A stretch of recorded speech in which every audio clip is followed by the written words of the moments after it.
Ang ikatulong pasalamat mao ang gikan kay dating Pangulong Rodrigo Duterte.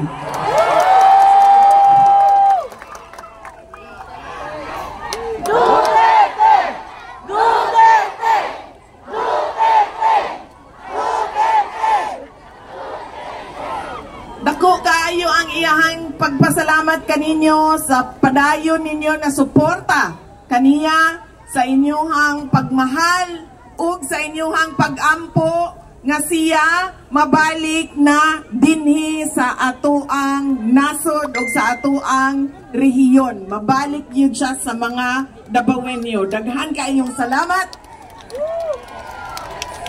sa inyuhang pag-ampo kada adlaw. Ang ikatulong pasalamat mao ang gikan kanako ug sa ako ang mga kauban sa opisina sa tanggapan ng pangalawang Pangulo. Pasalamat ko magpasalamat mi sa inyuhang padayon nga pagsalig ug padayon nga suporta taliwala sa mga pandaot ug pagpalisod-lisod sa amuang opisina. Daghan kaayong salamat. Ug ang katapusang pasalamat. Kadto lang, wala maabot ra ta din na.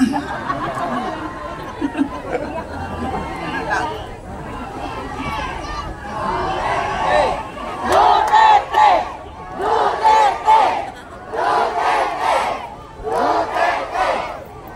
Kabaw mo, nag-istorya gani ko sa ako ang kauban ba kadtong naami sa biyahe para sa mga kampanya. Nag-istorya ko sa iyaha. Kaya naami dito sa Visayas. Unya, magsigig tawag ang mga tao ba? Duterte! Duterte! Anak ko, sir, alam mo, nasa maling eleksyon tayo ba? Kasi kung kandidato lang tayo ngayon ng president, panalo na talaga tayo ba? Kaso hindi talaga. Hindi ito dili ni eleksyon sa pagka-presidente. Maunang kuan. Nasa maling period ang pero na ako din tungod kay kadjud lang binahumanan ako kung mga pasalamat. Wala pa. Pasalamat mi sa amo ang opisina kay naagihapon mo bisan sa pagpandaot, pagpalisod-lisod kanamo. Wa gyud mi ninyo gibiyaan. Daghan kaayong salamat sa inyong tanan. O ang una unta pero nahimong katapusang pagpasalamat ang atoang pasalamat sa Ginoo. Tungod kay gihatag niya ning adlaw para sa atoang tanan.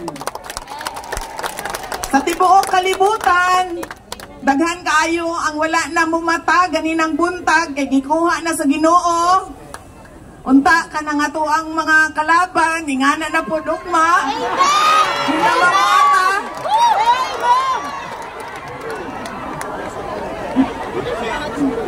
Sa di mo kalibutan, daghan kayo ang wala na gitagaan o isa pa kaadlaw. Pero kitang tanan, gihatagan ta sa Ginoo og one more day. Mo nang kinahanglan, magpasalamat ta sa iya para sa adlaw na ni. Daghan salamat Ginoo sa imuhang kaayo kanamo.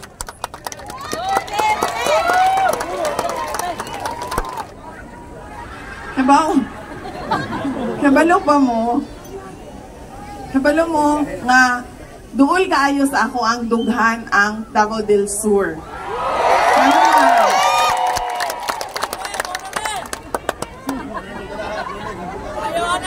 Wala ba akong kibalog yun nung basi naa siguro yung mga kuan kanang igsuon sa gawas ang sila PRD dinhi sa Davao del Sur. Kay ngano doon sa akong dughan. Ang ako ang lolo manggod pero sa tiyan lang tamo wa ko kaabot sa akong lolo kay namatay man siya 1968. Ako gipanganak ko og 1970. Di lang musulti. 1998 ko gipanganak. Hapit. 1998 ko gipanganak. Wa na ako nabtan ako ang lolo. magpuyo to siya pirmi dinhi sa Davao del Sur. Kay kaniadto no wala pa may kanang saktong dalan. Dili pa man karon, pareho karon nga highway na, nya mga sakyanan na. Kaniadto no kay kabayo pa man. Nya ang masakyanan, pipila lang ang mga sakyanan. Diri siya nagpuyo sa Davao del Sur. Pirmi. O naapod siya ginapuyan sa Davao Oriental. Wala lang ko kibalo kung nasa yung mga asawa-asawa. Wala ko kibaloan ng chismis na. Pero mas kanunay siya dinhi sa Davao del Sur na siya'y balay dinhi. Ang iyang pamilya na dito sa Davao City. Kay kaniadto manggod, isa pa man katibuok Juan Davao paman kaniadto, wala pa man mabuak-buak ang Davao region. So kantong tanan nga parte sa Davao, governor ang ako ang lolo. Siya ang pinakaulahing governor sa undivided Davao. Mo tong pirmi na siya dinhi, mao pud tong kamura ang naay eskwelahan nga gipanganlan sa gipanganlan sa in honor, in memory sa ako ang lolo na si Governor Vicente Duterte. Maupod nang kadtong wala na eskwelahan nga mudawat kay Digong dito sa Davao City, kay tanan eskwelahan na agian na niya, sige siya og ka expelled. Dinhi siya gipadala sa iyahang amahan sa kuang lolo sa inyuha sa Digos. Gipadala siya sa Corieso. O nagpuyo siya Ilalianos, Mayor Joseph, no? Ay, mayong gabi. Yes. Nagpuyo siya Ilalianos. Sa mga Lianos na pamilya, dinha siya gibutang sa ako ang lolo kay para mahuman gyud siya, makagraduate siya, mahuman siya og eskwela. Unya nagdako ko sa syudad sa Davao, permi pud ko dinhi sa inyuha sa Davao del Sur tungod daga na lang kaya ko gobernador diri no, di na lang presidente. Uy, mag-governor na lang ko diri sa Davao del Sur. Di ko ninyo dawaton diri.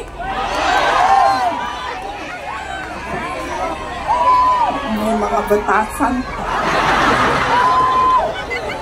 Ako na yung nag-offer sa ako ang kagalingon, dili mo.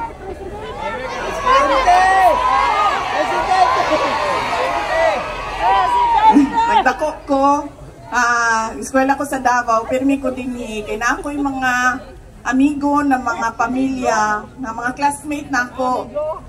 Dito sila nag-eskwela sa Davao. So mga classmate na ako sila, pero dinhi taga dinhi sila sa inyo ha, taga Davao del Sur. So pirmi mag-anhi dinhi sa inyo ha. Pag humantong nagatrabaho nako,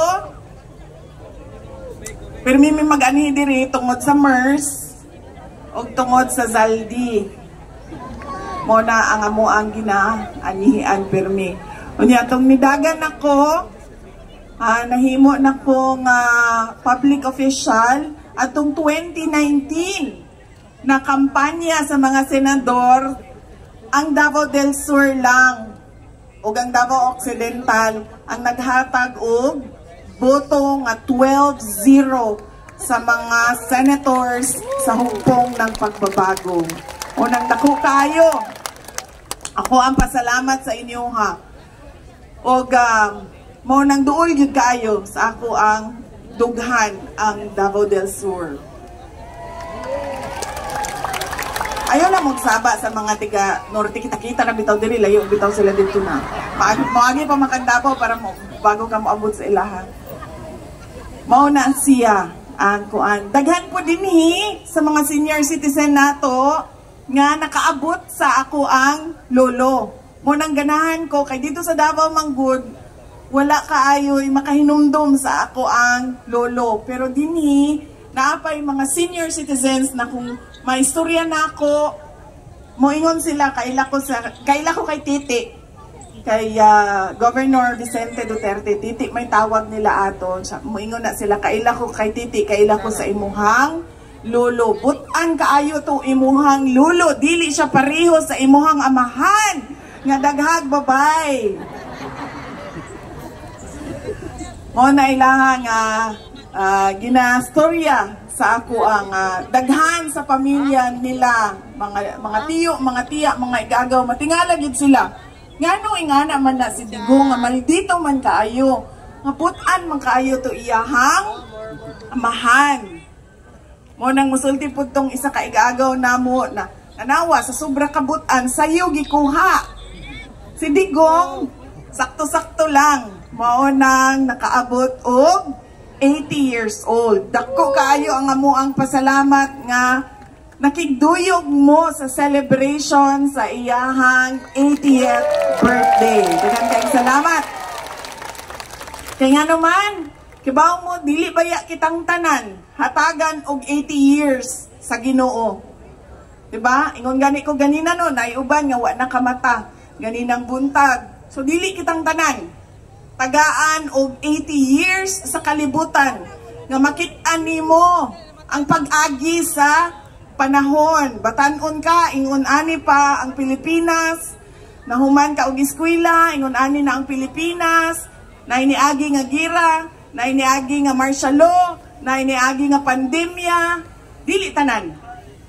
Dili tang tanan. Mo nang malipayon kaayo mi, kay daghan kaayo ang nagsadya nga niabot gyud siya og 80 years old. Sa tinuhuan sa mga inchik, ang 79 malas, 'di ba? Pero kung makaabot kag 80, okay na ang imuhang swerte. So naginaot mi nga moabot na ang swerte kay President Duterte. Itawag biya siya sa kuha gahapon. Hapon man na moabot ang iyahang tawag, kay buntag man na dito sa Ilahano, mga alas 11, usually alas 11 sa buntag na siya manawag siya sa kuha kagahapon. Ana siya sa ako ang kamusta man ang kampanya. Naman to, nag-istorya ko, ingani, mitingaman siya na, ugma, unya na siya nga, pahuman naman siguro na, no. Nga ko, pahuman na, kay bawal naman mga kampanya. Siya, ay, biya ko kalimtin din ha. Ako ang kaso, atiman na, pagkahuman sa kampanya. Mo, itong nagingon po ko sa iya, oo, atimanon ko na ang imuhang kaso. So, magplano tang tanan, unsaon na to, pag-kidnap, kay President Duterte dito, o niya ibalik na siya dinhi. Saon. Mangita kong Dutch na tore, no? Nya, mangita po kong Dutch nga Marbil niya, sa buto na ako, kidnapan na ninyo niya, iuli na ninyo dito balik sa amoy sakay ninyo aeroplano ba? Mga yawa,